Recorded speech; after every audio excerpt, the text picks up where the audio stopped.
Welcome to AKC technical classes. दोस्तों, इस video में आपको हम बताएंगे एमएमआई अर्थात मेट्रोलॉजी एंड मेजरिंग इंस्ट्रूमेंट के मोस्ट इम्पॉर्टेंट 20+ क्वेश्चन। तो वो सभी आपको हम बताएंगे जिसको पढ़कर आप आसानी से 40+ मार्क्स अपने एग्जाम में गेन कर सकते हैं। ठीक, तो जहाँ पे आपको 20+ मोस्ट इंपॉर्टेंट क्वेश्चन बताएंगे, इसके पहले आपने अभी तक हमारा एप्लीकेशन डाउनलोड नहीं किया है तो उसको डाउनलोड कर लीजिए, क्योंकि जो भी इम्पोर्टेंट क्वेश्चन की पीडीएफ है आपको हमारे एप्लीकेशन पर ही फ्री स्टडी मटेरियल में शो करेगी, आप वहाँ से डाउनलोड कर लीजिएगा। इसके साथ ही साथ हम आपको ये भी बताना चाहते हैं, आपके जो टूल इंजीनियरिंग की महामैराथन क्लास है वह हमारे एप्लीकेशन पर अवेलेबल हो चुकी है। चाहिए आप उसको एप्लीकेशन को डाउनलोड करके बैच ज्वाइन जरूर कीजिए। ठीक है, इसके बाद आपका जो सीएनसी है इसकी भी मैराथन क्लास आपको 20 जून को मिल जाएगी और आप लोग उसको भी जल्दी से ज्वाइन जरूर कीजिएगा। वहाँ पे एक ऑफ़र चल रहा है, अर्ली बर्ड ऑफ़र, मतलब पहले आओ पहले पाओ। जितना पहले आप लोग कोर्स खरीदेंगे उतना ही अधिक आपको छूट दिया जा रहा है। 20 जून से आपका वह स्टार्ट हो जाएगा, आप लोग उस कोर्स को ज़रूर परचेज करें। अगर अभी तक आपने टूल इंजीनियरिंग की क्लास नहीं देखी है तो आप लोग एप्लीकेशन पे जाएँ और टूल इंजीनियरिंग की महामैराथन क्लास ज़रूर देखें। उसको पढ़ के आप आसानी से बहुत ही अच्छा मार्क्स गेन कर सकते हैं। ठीक है, आज के इस लेक्चर में हम आपको बताएंगे 20+ मोस्ट इम्पॉर्टेंट क्वेश्चन जो कि हैं मेट्रोलॉजी एंड मेजरिंग इंस्ट्रूमेंट्स के। ठीक, जो कि मैकेनिकल इंजीनियरिंग के 6th सेमेस्टर के स्टूडेंट के लिए है। चलिए हम स्टार्ट करते हैं। सबसे पहले हम अपना पहला क्वेश्चन देखेंगे जो कि है आपके मेट्रोलॉजी एंड मेजरिंग इंस्ट्रूमेंट का, कि मेट्रोलॉजी का अर्थ क्या होता है, इसके उद्देश्यों को समझाइए। सबसे पहले आप मेट्रोलॉजी पढ़ रहे हैं तो इसका उद्देश्य क्या है, इससे क्या समझते हैं आप लोग, इसका क्या तात्पर्य होता है, इसको पढ़ना बहुत ही ज़रूरी है। बार बार यह क्वेश्चन आपके एग्जाम में पूछे गए हैं। देखिए, कुछ स्टूडेंट कहते हैं क्वेश्चन मैच नहीं हुए आपके एग्जाम में, तो देखिए क्वेश्चन का पूछने का जो तरीका होता है एग्जामिनर का वो बदला रहता है।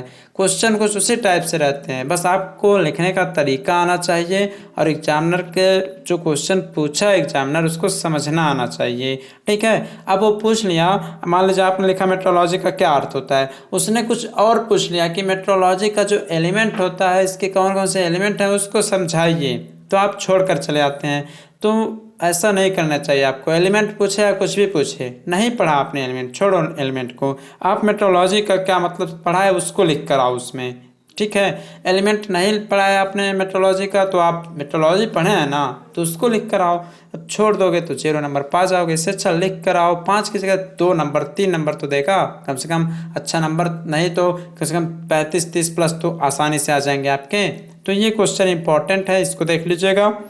इसके बाद अगर हम आपके नेक्स्ट क्वेश्चन की बात करें तो टिप्पणी टाइप के क्वेश्चन पूछे जाते हैं या तात्पर्य या समझाइए टाइप के क्वेश्चन पूछे जाते हैं। जैसे कि फर्स्ट है कि कोई टॉपिक दे दिया इंटरचेंजेबिलिटी का, जैसे अंतर परिवर्तनीयता आप लोग कहते हैं, ये आपसे पूछा जा सकता है। इस पर टिप्पणी लिखने के लिए आपके एग्जाम में पूछा जा सकता है। इसके बाद ही आपका गियर मेजरमेंट भी आपसे पूछा जा सकता है कि गियर मेजरमेंट क्या होता है। साथ ही साथ जो तुलनित्र जिसे कंपैरेटर बोलते हैं ये भी मोस्ट इम्पॉर्टेंट है। ये इसके बहुत सारे टाइप्स होते हैं। ठीक है, इसके बहुत सारे टाइप्स होते हैं, इसको देख लीजिएगा। और इसके जो एडवांटेज होते हैं उसको भी देख लीजिएगा और इसका जो एलिमेंट्स होता है उसको भी देख लीजिएगा कंपैरेटर का, ये भी आपसे एग्जाम में पूछा जाता है। ठीक है, एक और टॉपिक था हमने देखा CMM, जो कि पूछा तो नहीं गया लेकिन इम्पोर्टेंट है, आप इसको पढ़ लीजिएगा। ठीक है, CMM। ठीक, इसके बाद अगर आपका नेक्स्ट हम बात करें तो जो मेजरमेंट ऑफ गैप होता है किसी भी गियर के लिए, वो आप कैसे मेजर करते हैं, किसी भी गियर के लिए जो गैपिंग होती है आप इसको कैसे मेजर करते हैं, ये भी क्वेश्चन आपसे पूछा जा सकता है। इसको भी आप लोग तैयार कीजिएगा। देखिए, हम ये नहीं कहते हैं कि जो हम बता रहे हैं यही आपके 100% आपके एग्ज़ाम में आएंगे, लेकिन इतना तो कह सकते हैं अगर आप इसको पढ़ते हैं तो 40+ तो आप लोग आसानी से प्राप्त कर लेंगे। बस आपको लिखने का तरीका समझ में आना चाहिए। अब आप इस भरोसे बैठे रहेंगे कि जो हम बता रहे हैं सेम टू सेम वही आ जाएगा क्वेश्चन, तो भाई ये हम गारंटी नहीं लेते हैं। लेकिन इतना कह सकते हैं अगर इतने क्वेश्चन तैयार हैं आपके तो 40+ आप आसानी से पा सकते हैं। बस आपको सही से लिखने का तरीका पता होना चाहिए। आप लोग क्वेश्चन को छोड़ देते हैं, यही सबसे बड़ी गलती होती है आपकी। आप पढ़ें कुछ भी रहें, मान लीजिए कोई क्वेश्चन पूछा गया, सुनिए, मान लीजिए कोई क्वेश्चन आपसे पूछ लिया गया है, आपको वह नहीं आ रहा है, एकदम भी नहीं आ रहा है, ठीक है, तो आप क्या कीजिए, कुछ और पढ़े हैं, आपको वह आ रहा है, तो आप हेडिंग डालिए उसको और आप उसको छाप दीजिए जो आप पढ़े हैं, ठीक है। छोड़ने से अच्छा है कुछ भर के या ये कॉपी में, वैसे भी बहुत अच्छी कॉपियाँ आपके लास्ट ईयर की हैं, बहुत चेक नहीं की जाती हैं, बस देखा जाता है बच्चा लिखा है तो आपको पास कर दिया जाता है, क्योंकि लास्ट ईयर रहता है, एग्जामिनर भी सोचते हैं कि बैक ना लगाया जाए, वो अपनी तरफ से हर संभव प्रयास करते हैं कि आपको पास कर दिया जाए। इसलिए आप लोग कॉपी ज़रूर भरना सीख जाइए, किसी भी तरह से हर हाल में, क्वेश्चन चाहे आए या ना आए। भाई जिसको टॉप करना है वो तो अच्छे से पढ़ेगा ही, वो तो अच्छे से लिखेगा ही, लेकिन जो नहीं पढ़ा है, जो नहीं लिखा है, उसको तो कॉपी भरना ही एकमात्र सहारा है पास होने का। तो उनको वो पता होता है कि एक रात में पढ़ के हम कैसे पास होंगे, ठीक है। इसके बाद आपका टिप्पणी लिखने के लिए आता है लिमिट, फिट्स एंड जो टॉलरेंस होता है, इसे सह सीमा बोलते हैं। ये भी तीनों टॉपिक मोस्ट इंपॉर्टेंट हैं, तीनों हर साल आपसे पूछा जाता है, इसको आप लोग जरूर पढ़िएगा। इसके बाद अगर हम नेक्स्ट क्वेश्चन की बात करें तो जो माइक्रोस्कोप होता है ये क्या होता है, इसका क्या तात्पर्य होता है, इसको समझाना है। इसमें जो टूल मेकर माइक्रोस्कोप होता है ये मोस्ट इंपॉर्टेंट है, बार बार आपके एग्जाम में टूल मेकर माइक्रोस्कोप के बारे में आपसे पूछा गया है, ठीक है। और इसका एक आध दो एडवांटेज होता है, शायद उसको पढ़ लीजिएगा आप लोग। थोड़ा हम इसलिए वो सब बताते रहते हैं ताकि कॉपी आपकी भरी रहे, अच्छी लगे, अच्छे से लिखे रहेंगे और अच्छा नंबर भी पाएंगे, इसलिए बोलते हैं कि एडवांटेज भी आप लोग लिखा करें, कहीं भी कोई किसी भी टॉपिक का एलिमेंट रहे, उसका एप्लीकेशन रहे, तो ये सब करने से होता है एग्जामिनर के ऊपर बहुत अच्छा प्रभाव बन जाता है आप लोगों का और आपको अच्छा मार्क्स मिलता है। नेक्स्ट क्वेश्चन की बात करें तो जो वर्नियर हाइट गेज और वर्नियर डेप्थ गेज होता है ये क्या होता है, दोनों में से एक जो है आपसे पूछा जाएगा, इसको पढ़िएगा ज़रूर। और कहीं पे भी वर्नियर टॉपिक आ गया है और आप वो नहीं पढ़े हैं तो आप अगर इन दोनों में से कोई भी पढ़े होंगे तो इसको छाप दीजिएगा, कॉपी पेस्ट मार दीजिएगा, ठीक है। वर्नियर से रिलेटेड कोई क्वेश्चन पूछा गया है, ठीक, आपको नहीं आ रहा है तो आप करेंगे क्या, ये दो टॉपिक तो हम आपको बता ही रहे हैं, इंपॉर्टेंट क्वेश्चन है, इन दोनों में से कोई भी पढ़े हैं, ठीक, तो इसी का आंसर उसमें लिख दीजिएगा। ये देखिए हम कब किस कंडीशन के लिए बता रहे हैं, जब आपको दिया हुआ क्वेश्चन, एग्जाम में आया हुआ क्वेश्चन बिल्कुल भी ना आ रहा हो, उस कंडीशन में ये काम आपको करना है। ऐसा नहीं करना है कि वो क्वेश्चन आपको आ रहा है और आप इसका आंसर उसमें डाल दें, तो भाई गलती आपकी है, नंबर आपके कटेंगे, हमारा उसमें कुछ नहीं जाएगा। हमें तो बस काम है हमारा आपको गाइड करना कि जो क्वेश्चन ना आए उसके लिए भी आपके लिए एक अलग से तैयारी कराना कि उस कंडीशन में आप क्या करेंगे कि आपको एक दो नंबर किसी तरह मिल जाए, पासिंग मार्क तक आप पहुँचें, ठीक।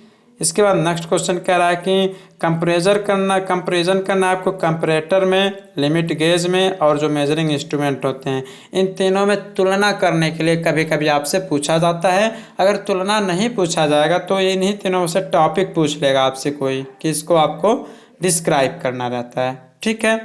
इसके बाद अगर हम नेक्स्ट क्वेश्चन की बात करें तो जो वर्नियल बेवल प्रोट्रैक्टर होते हैं ये क्या होते हैं, इसको समझाइए।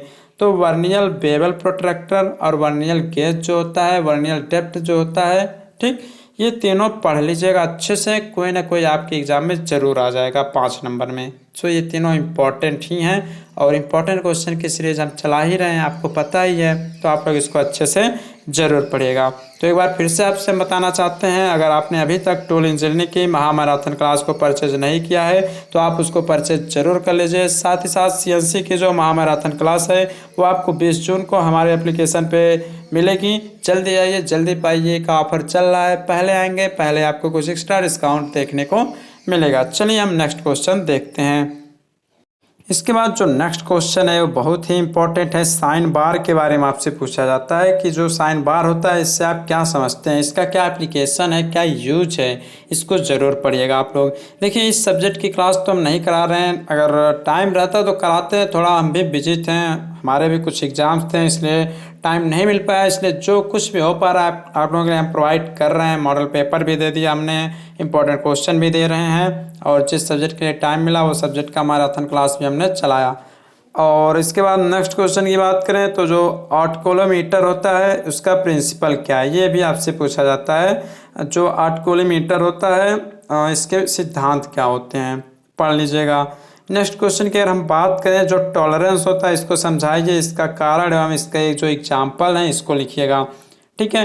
टॉलरेंस क्यों जनरेट होता है ये सब और इसका जो रीज़न क्या है इसको आपको समझाना रहेगा विद एग्जांपल। ये इंपॉर्टेंट है, इसको भी पढ़िएगा।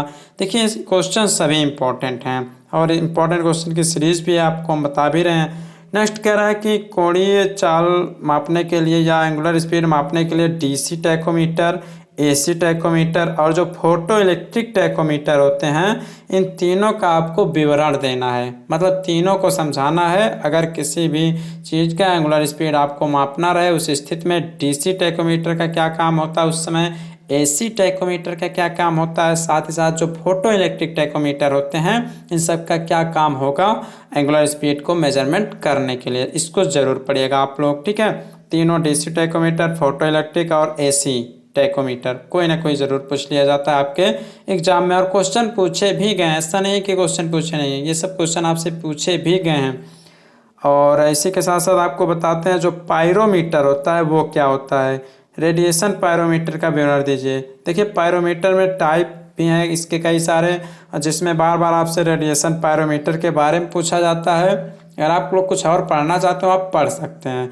इसके साथ ही साथ कुछ गेज होते हैं मापने के गेज, जैसे आपके बोर्डन गेज होते हैं, ठीक है, go and no go gauge होते हैं, बोर्डन गेज होते हैं, go and no go gauge होते हैं। तो वो सब अगर आप पढ़ना चाहते हैं तो पढ़ लीजिए। और पूछा गया है, फिलहाल शायद इस बार सिलेबस में है नहीं, लेकिन क्या भरोसा, कोई पुराना एग्जामिनर बना दे और आपको दे भी सकता है कि Bourdon gauge, go and no gauge क्या होते हैं। तो इसको एक बार आप सरसरी नज़र से पढ़ सकते हैं, ठीक है।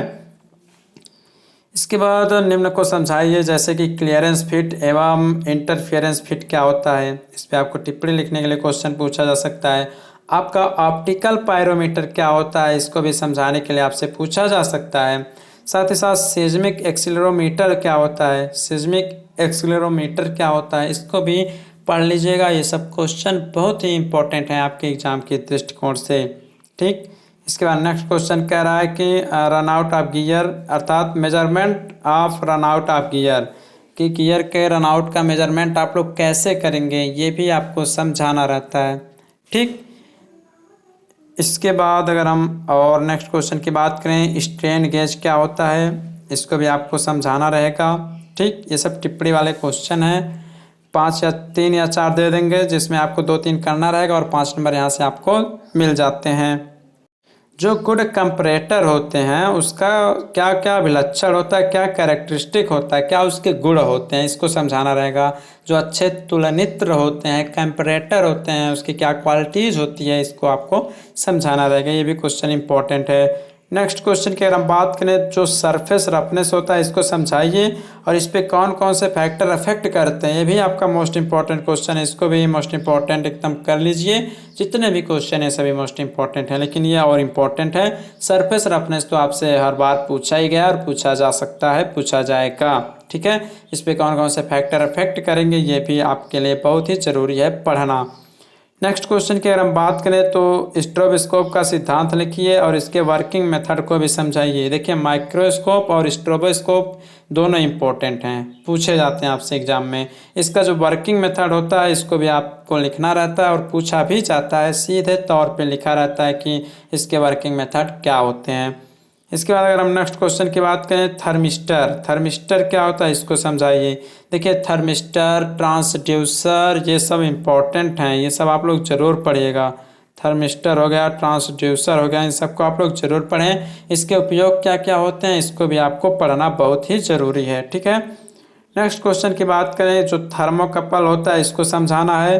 टेम्परेचर मेजरमेंट में इसका किस प्रकार से हम यूज करते हैं, साथ ही साथ इसको भी आपको लिखना रहेगा, ठीक है। थर्मोकपल को समझाइए और टेम्परेचर मेजरमेंट में इसका क्या उद्देश्य है, क्या यूज है, इसको भी आपको टोटल समझाना रहेगा।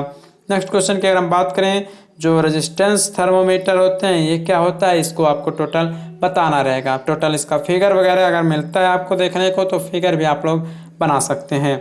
यहीं पे अगर हम नेक्स्ट क्वेश्चन की बात करें, जैसे कि आपके थर्मिस्टर हो गए, ठीक। थर्मिस्टर जो होता है आपका, जो ट्रांसड्यूसर होता है, थर्मिस्टर हो गया, ट्रांसड्यूसर हो गया, और साथ ही साथ आपके अगर हम बोर्डन गेज की बात करें, आपके बोर्डन गेज की बात करें, बोर्डन गेज, और साथ ही साथ आपका go and no go gauge के बारे में, तो ये सभी भी इम्पॉर्टेंट है। इन सबको आप लोग ज़रूर पढ़िएगा।